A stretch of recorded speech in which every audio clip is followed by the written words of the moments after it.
Il fait jour, ça c'est normal, rien d'extraordinaire au moment où vous regardez l'émission. Mais là, vous voyez, en ce moment il est 7h38 et il fait déjà jour. Et pour moi, c'est inhabituel, c'est génial. On appelle ça comment? Le changement d'heure? Pas mal, je connaissais pas. Bonjour à tous, nous sommes le lundi 27 octobre 2014 et c'est le Fresh News du jour. Allez, on y va. This is funky fresh. This is funky fresh. Think about a mustard pack and grab your double cheese and fries. Souvenez-vous, lorsque Gmail est sorti en phase bêta, les utilisateurs eux-mêmes pouvaient envoyer des invitations à leurs amis. Pas pour un goûter d'anniversaire, bien sûr. On parle d'invitations pour pouvoir utiliser le service à leur tour. Eh bien, pour Google Inbox, la nouvelle application mobile qui vient de sortir et qui promet de révolutionner l'email, c'est pareil. Et ça vient de commencer ce week-end. Les utilisateurs qui ont eu la chance de recevoir les invitations de la part de Google peuvent à leur tour inviter leurs amis. Pour le moment, il n'est possible d'inviter que 3 personnes et pour ce faire, il faut cliquer sur le bouton Invite to Inbox. Mais pour cela, bien sûr, il faut tout d'abord avoir reçu une invitation que Google a oublié de m'envoyer, je ne sais pas pourquoi, et il faut réussir à trouver le bouton d'invitation. Tout le monde n'y accède pas encore dans Inbox. Alors je n'ai toujours pas eu d'invitation, tant pis, je ne pourrais pas vous dire si Inbox est génial ou si ça ressemble à un futur flop de Google comme Waves. Mais si, souvenez-vous.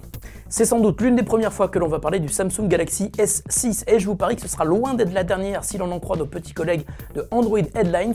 Les specs et une possible fenêtre de lancement sont déjà évoqués. Samsung pourrait en effet dévoiler le Galaxy S6 en février prochain pour le Mobile World Congress de Barcelone, soit exactement un an après le Galaxy S5. Et si la planète entière s'est un petit peu moquée, et sans doute à juste titre de l'arrière sparadrap et de la coque tout plastique du S5, la récente sortie du Galaxy Alpha et sa coque, elle, métallique, pourrait donner des idées à Samsung sur la manière d'habiller le S6 au mieux. Au niveau des specs, on évoque ce qui ne serait encore jamais vu sur un portable, un écran 4K de 5,3 pouces et 4 Go de RAM. Le processeur serait un Snapdragon 810, 64 bits, ce qui ne serait pas du luxe pour animer son écran. On parle aussi d'un capteur photo de 20 mégapixels et d'un scanner d'iris. Non, pas notre monteuse, l'iris des yeux.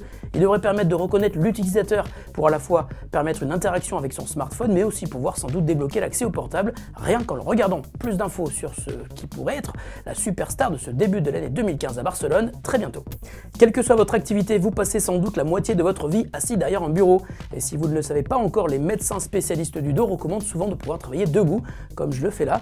C'est une méthode de travail qui est déjà adoptée par pas mal d'entreprises qui s'occupent du bien-être de leurs employés, comme Facebook ou Google, mais le suédois Ikea a voulu offrir la possibilité de varier les positions pour travailler assis ou debout, et ce avec un seul meuble. On avait présenté le tout premier d'entre eux il y a très longtemps dans Fresh News, et Ikea vient donc de dévoiler son nouveau meuble ergonomique Bekant. Il coûte 569 € dans sa première version et il est donc muni d'un moteur électrique pour faire monter ou descendre le bureau à loisir. Et si vous pensez que le produit n'a pas l'air forcément très solide, sachez qu'il est quand même garanti 10 ans et qu'il est destiné au bureau professionnel. Ce n'est donc pas fait pour s'amuser dans sa chambre. Bekant est disponible en magasin.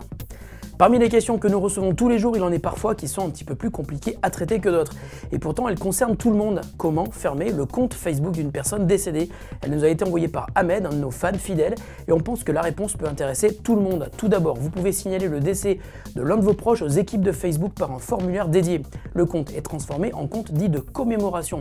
Ce compte très particulier est figé, c'est-à-dire que personne ne peut s'y connecter pour ajouter ou retirer des amis, des photos ou modifier du contenu déjà posté. En revanche, tout le monde peut se recueillir sur cette page et envoyer des messages privés à la personne décédée. Ils ne seront bien sûr pas accessibles, mais soulageront certainement ceux qui ont envie d'envoyer un message à leurs proches disparus.